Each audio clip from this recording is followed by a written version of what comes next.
The issue must be resolved. Mayor de Blasio talking about charges of poor secular education at some yeshivas and a complaint filed against the city to force these schools to comply with a state law that non-public schools provide an education substantially equivalent to public schools.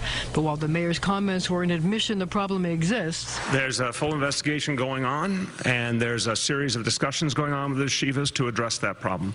It will be resolved. There was no indication when things would change. I want the changes that are necessary to happen and to be bought into and to actually reach children. That didn't sit well with Naftali Moster, executive director of the group Young Advocates for Fair Education, which filed the complaint over 2 years ago. Moster himself the victim of poor secular education. In elementary school and some of middle school, we received approximately 90 minutes of secular education. In high school, we got no secular education at all. Saying changes will be coming soon is meaningless, said Moster, when changes could simply mean updated curricula on the books but not in practice, or updated shiny books that are never used. The complaint was filed against 39 yeshivas 2 years and 3 months ago. In that time, DOE, despite saying it would take a month, has gone to only 6 yeshivas. If this was a public school that was out of compliance, would you have found that to be acceptable?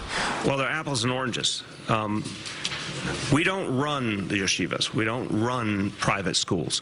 But they get all kinds of city money. But let me make the point.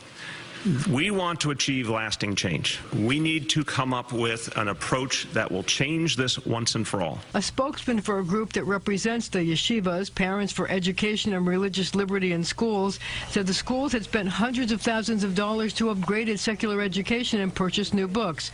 We are proud of the education our children are receiving, the spokesman said, insisting, however, ultimately parents must have the right to choose how their children are educated. I don't want a Band-Aid. I don't want a superficial fix. I want a lasting fix.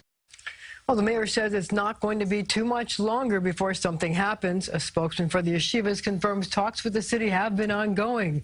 There was no comment from the Department of Education. Christine, Maurice. Okay, Marcia, thank you. Thanks.